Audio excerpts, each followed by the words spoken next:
ओम श्री गणेशाय नमः। मित्रों, आपके और आपके परिवार पर भगवान गणेश जी की कृपा सदैव बनी रहे। संकष्टी चतुर्थी यह दिन प्रथम पूजनीय श्री गणेश जी को समर्पित है। इस तिथि पर गणपति जी की पूजा की जाती है और चंद्र दर्शन करके चंद्रमा को अर्घ्य देने के पश्चात व्रत पूर्ण होता है। शास्त्रों में भगवान श्री गणेश बुद्धि और चातुर्य के देवता माने गए हैं। उनकी उपासना से बुद्धि अत्यंत तीव्र होती है तथा विद्या की प्राप्ति आसानी से हो जाती है। जो भक्त अपार धन की कामना चाहते हैं उनमें बुद्धि और विवेक होना अति आवश्यक है, जो कि भगवान गणेश जी के पूजन अर्चन और उनकी कृपा से सरलता से मिल जाते हैं। अतः जो महिलाएं चतुर्थी पर व्रत पूजन कर रही हैं उन्हें भगवान गणेश जी को तिल के लड्डू और मोदक का भोग लगाना चाहिए।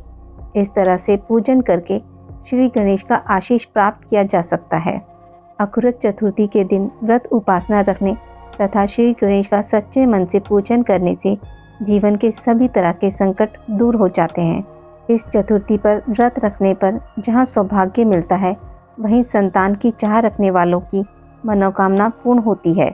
यह संकष्टी चौथ या चतुर्थी अपने नाम जैसी की तरह ही है, सभी कष्टों को हरने वाली मानी गई है। इस चतुर्थी पर श्री गणेश के भक्त अपने दुखों से छुटकारा पाने के लिए उनकी आराधना करके हर तरह का लाभ प्राप्त कर सकते हैं। इस दिन सुबह जल्दी उठें और स्नान के बाद सूर्य को जल चढ़ाएं। इसके बाद घी का दीपक जलाएं और व्रत का संकल्प लें। फिर गणेश जी का ध्यान करने के बाद उनका आह्वान करें। इसके बाद गणेश जी को स्नान कराएं। सबसे पहले जल से, फिर पंचामृत से।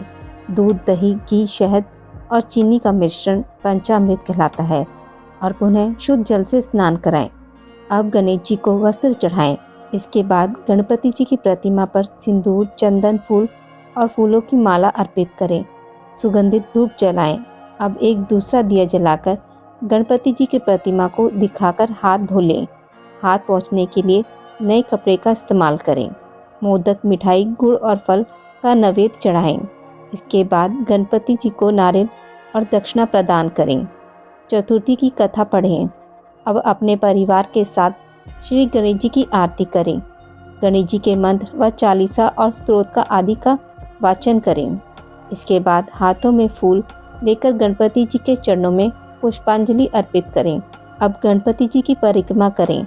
ध्यान रहे, गणपति जी की परिक्रमा एक बार ही की जाती है। इसके बाद हर भूल चूक के लिए माफ़ी मांगें। पूजा के अंत में साष्टांग प्रणाम करें। पूजा के बाद घर के आसपास ज़रूरतमंद लोगों को धन और अनाज का दान करें। गाय को रोटी या हरी घास दें। किसी गौशाला में धन का दान भी कर सकते हैं। रात को चंद्रमा की पूजा और दर्शन करने के बाद यह व्रत खोलें। शाम को चंद्रमा निकलने से पहले गणपति जी की एक बार पुनः पूजा करें और संकष्टी व्रत कथा का पाठ करें। अब व्रत का पारण करें। पौष मास की कथा। पौष मास में संकष्टी चतुर्थी का व्रत कर रहे भक्तों को दोनों हाथों में पुष्प लेकर श्री गणेश जी का ध्यान तथा पूजन करने के पश्चात पौष गणेश चतुर्थी की यह व्रत कथा अवश्य पढ़नी अथवा सुननी चाहिए। इस व्रत की कथा के अनुसार एक समय रावण ने स्वर्ग के सभी देवताओं को जीत लिया। वह संध्या करते हुए बाली को पीछे से जाकर पकड़ लिया। वानर राज बाली रावण को अपनी बगल में दबाकर किष्किंधा नगरी ले आए और अपने पुत्र अंगद को खेलने के लिए खिलौना दे दिया। अंगद रावण को खिलौना समझकर रस्सी से बांधकर इधर उधर घुमाते थे। इससे रावण को बहुत कष्ट और दुख होता था। एक दिन रावण ने दुखी मन से अपने पितामह पुलस्त्य जी को याद किया। रावण की यह दशा देखकर पुलस्त्य जी ने विचारा कि रावण की यह दशा क्यों हुई।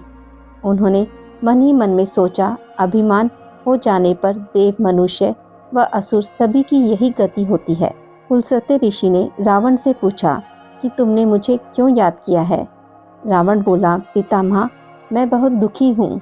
ये नगरवासी मुझे धिक्कारते हैं और अब आप ही मेरी रक्षा करें। रावण की बात सुनकर पुलस्त्य जी बोले, रावण, तुम डरो नहीं, तुम इस बंधन से जल्दी ही मुक्त हो जाओगे। तुम विघ्न विनाशक श्री गणेश जी का व्रत करो। पूर्व काल में वृत्तासुर की हत्या से छुटकारा पाने के लिए इंद्रदेव ने इस व्रत को किया था। इसलिए तुम भी इस व्रत को करो। तब पिता की आज्ञा अनुसार रावण ने भक्तिपूर्वक इस व्रत को किया और बंधन रहित हो अपने राज्य को पुनः प्राप्त किया। मान्यता अनुसार जो भी पौष मास की चतुर्थी पर इस व्रत को श्रद्धापूर्वक करता है उसे सफलता अवश्य ही प्राप्त होती है। विनायक जी की कथा। एक बार गणेश जी ने पृथ्वी के मनुष्यों की परीक्षा लेने का विचार किया। वे अपना रूप बदलकर पृथ्वी पर भ्रमण करने लगे। उन्होंने एक बालक का रूप बना लिया। एक हाथ में चुटकी भर चावल और दूसरे हाथ में एक चम्मच दूध ले लिया और गली गली घूमने लगे और साथ ही साथ आवाज़ लगाते चल रहे थे, कोई मेरे लिए खीर बना दो, कोई मेरे लिए खीर बना दो। कोई भी उन पर ध्यान नहीं दे रहा था, बल्कि लोग उन पर हंस रहे थे।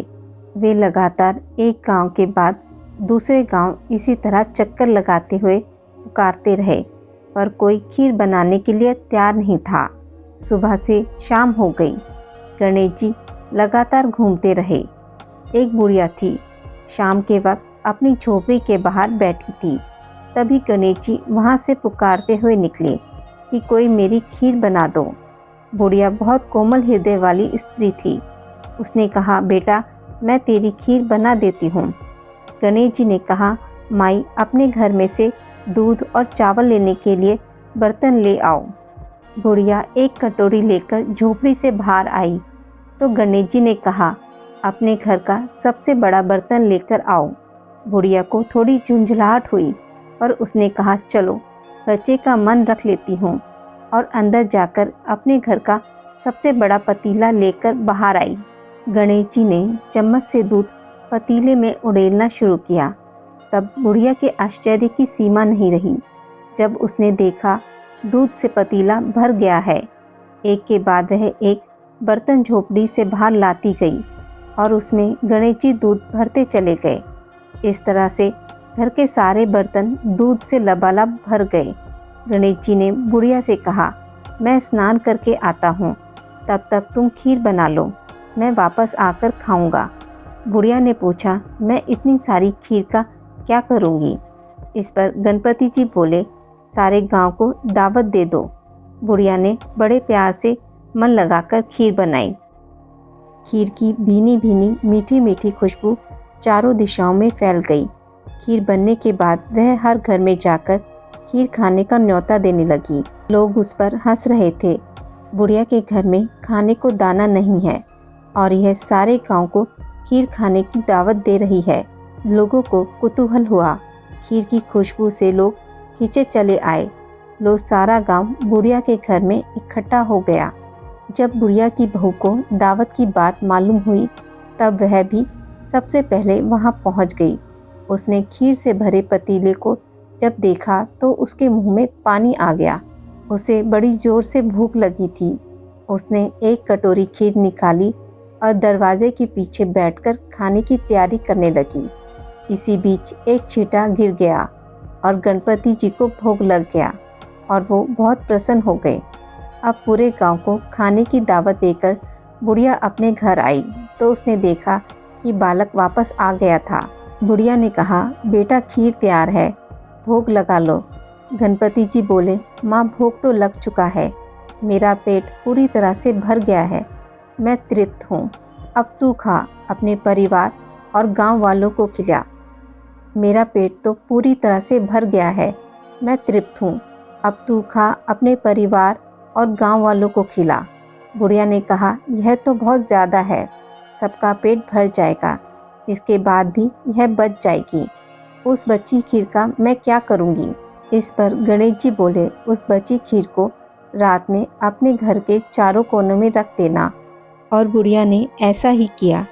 जब सारा गांव जी भरकर खा चुका तब भी ढेर सारी खीर बच गई। उसने खीर से भरे पात्रों को अपने घर के चारों तरफ रख दिया। सुबह उठकर उसने क्या देखा? पतीले में खीर के स्थान पर हीरे जवाहरात और मोती भर गए हैं। वह बहुत खुश हुई। उसकी सारी दरिद्रता दूर हो गई। वह आराम से रहने लगी। उसने गणपति जी का एक भव्य मंदिर बनवाया और साथ में एक बड़ा सा तालाब भी खुदवाया। इस तरह उसका नाम दूर दूर तक प्रसिद्ध हो गया। उस जगह पर वार्षिक मेले लगने लगे। लोग गणेश जी की कृपा प्राप्त करने के लिए उस स्थान पर पूजा करने और मान्यता मानने के लिए आने लगे। गणेश जी सबकी मनोकामनाएं पूरी करने लगे। हे गणेश जी महाराज, जैसी कृपा आपने बुढ़िया माई पर की वैसी सभी पर करना। कथा को कहने वाले, सुनने वाले और हुंकारा भरने वालों पर भी करना।